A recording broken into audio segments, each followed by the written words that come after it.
Good morning, students. Today we are on location at PTTI. We have been charged with the task of cutting out doors for the access panels on the lamppost bases. So let's go ahead and get started. The object is we are going to cut an 11.5-inch panel to go across the access opening, which Drew was actually in process of drilling the mounting holes for said door. So we are gonna come over to our software and we're gonna enter this one manually. Let's see if we can get there we go, a little better focus. Okay, close. No. Okay. So we want to be in CNC, which we are.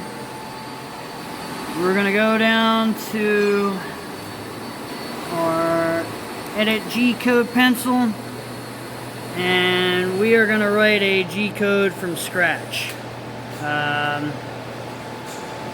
Like I said, the only thing we are doing is making 11.5-inch horizontal cuts. Well, I'm sorry, I take that back. We're making 11.5-inch long pieces, horizontal cuts. Okay.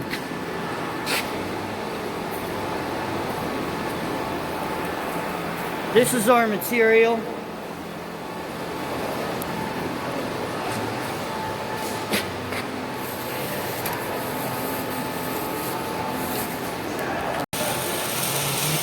As you can see, here is an example of the holes Instructor Drew was talking about, and you can see the threads have already been cut in there.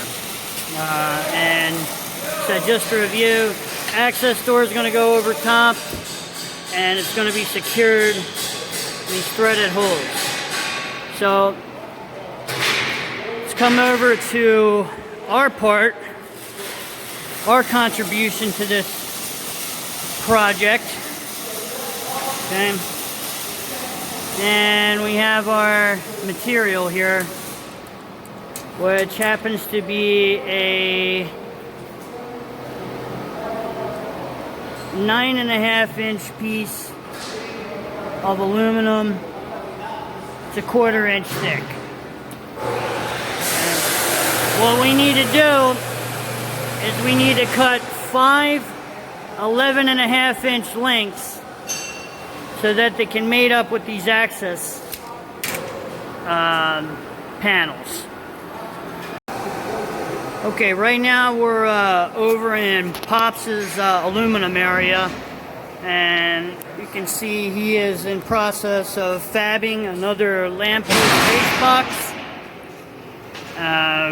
See our base cutout that we did. We had also originally cut the access panel out, and as previously stated, today we are creating a cover over this access panel.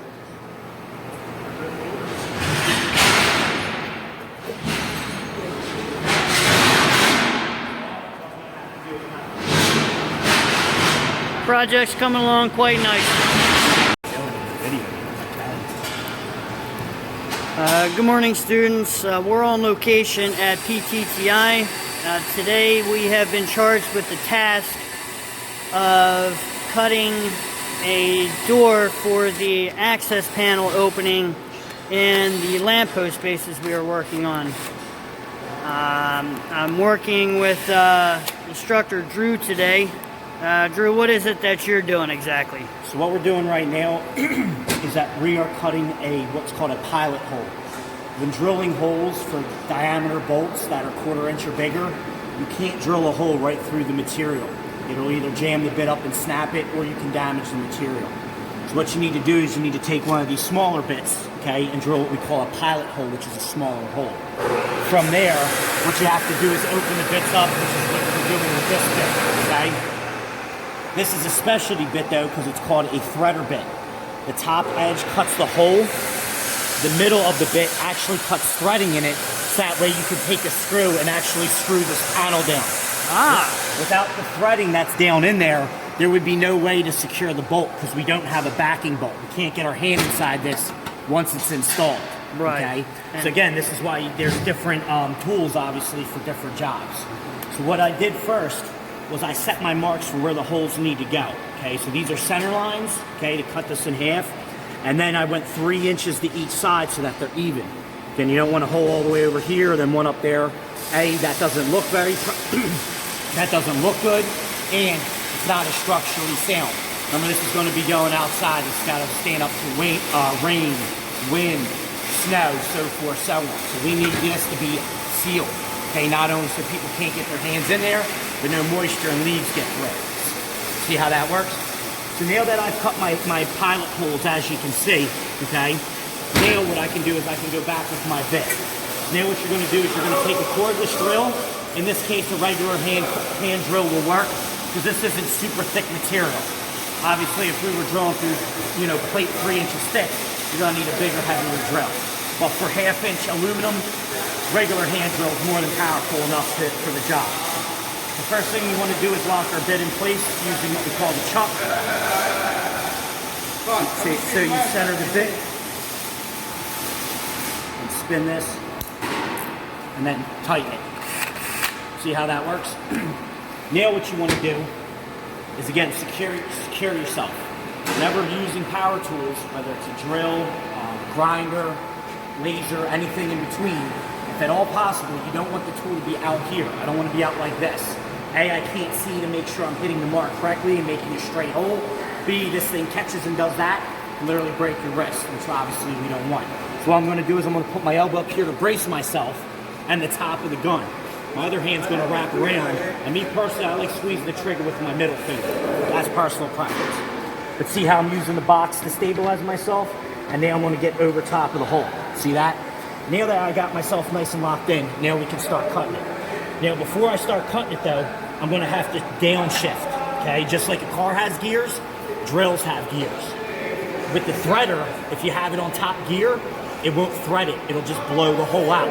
So we need to cut it a bit slower to make sure that threading stays nice and tight so the screw goes through. So what I'm going to do now is I'm going to stay over top of my mark, okay, going straight through it, engage the drill. As you can see the shaving starting to come off from the drill part. Every so often, blow it a little bit just to get rid of those bits, okay? Those shavings can jam the bit up, and or they can start kicking at you, which does not feel good if that one of them pops up and hits you in the face. Obviously, as you can see, I have gloves and glasses on. You never want to be operating power tools without the proper PPE. Now that I got the hole going, I can...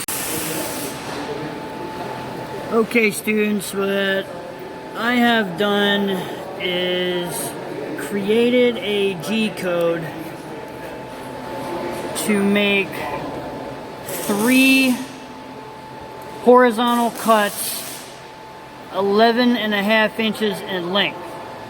So we started a code G20, start of a project. We designate our mechanical source, which in our case is the PowerMax 85.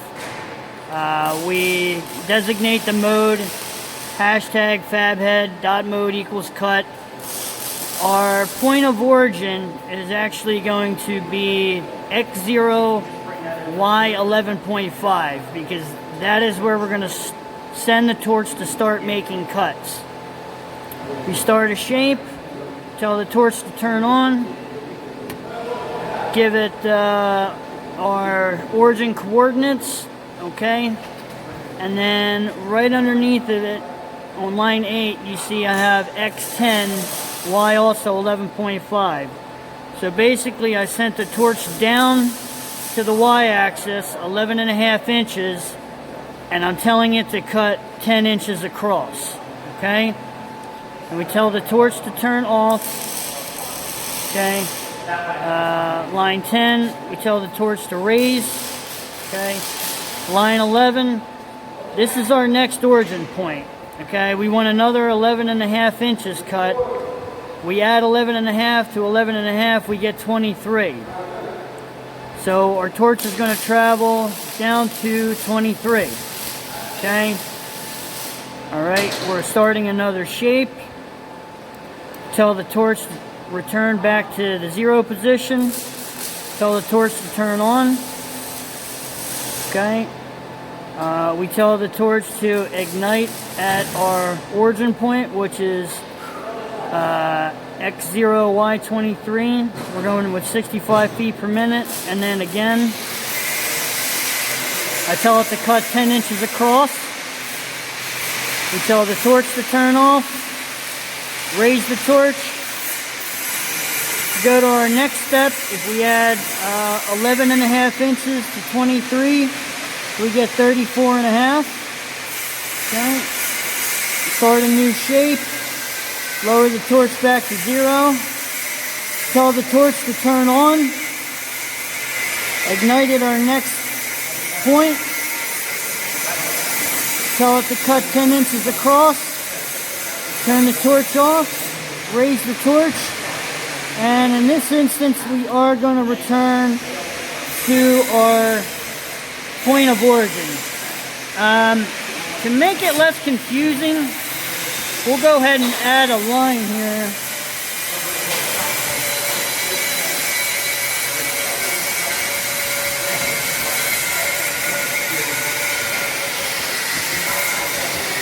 Okay. All right, we have our 0 point of origin, and then we have another point of origin that will send the torch to actually start the cut. As you can see, I have the material position. The torch is in the right spot. Okay, we're going to go ahead and save this G code as LPB. That's lamppost base door and today's date. And save it. It says it already exists. Yes, we're going to replace it. Let's close this out. Okay. And as you can see, it has sketched out the path in which we will cut. The solid lines are cuts. The dotted red lines are travel paths. Okay. We'll come up to the corners. We're going to make sure everything's set. Our zeros, 0 all. Home. 0 all. Set. 0 all. Come down and refresh our code. Okay. Now, our Power Max is off. We're going to go ahead and do a dry run. So I'm going to click play. And we're going to follow the torch. See how these cuts can be made. Looks like the first one comes out good. Second one's going to come out same way. No issues there.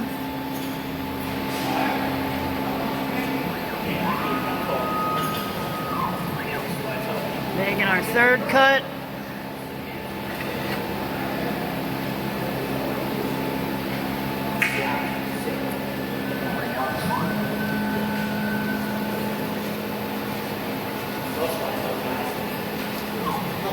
Okay, looks good. Dry run was successful. So we need to lower the torch back to the 0 position. 1, 2, 3, 4, 5. Okay.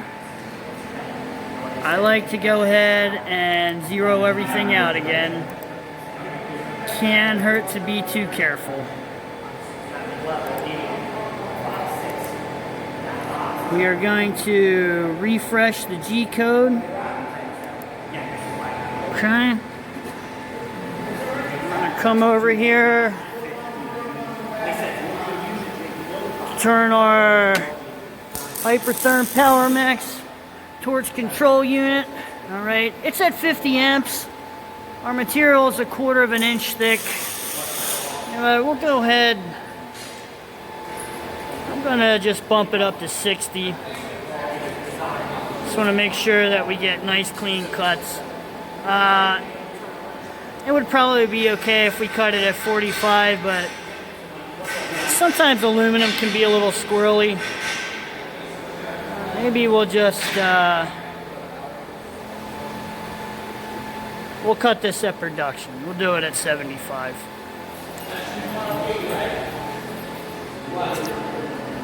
So we are in position. All we need to do now, press play.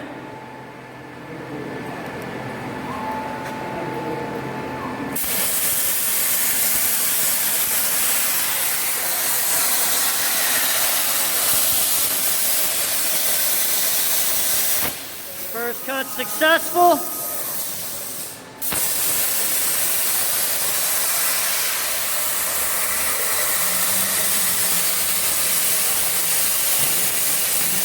Second cut appears to be successful.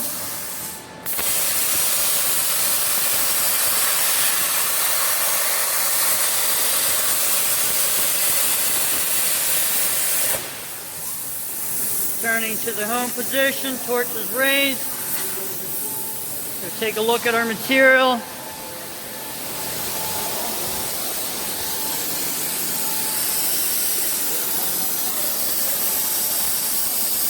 Excellent. Okay. Finished product, access door completed. It fits just how we wanted it to. As earlier stated, there are going to be threaded holes. There will be holes drilled in the same positions on our access panel here. And that way our entire lamp paste post will be secure from the elements, and if there ever is an issue, just be able to take this off to redo any wiring or address any mechanical issues. All right, so looks like turned out great.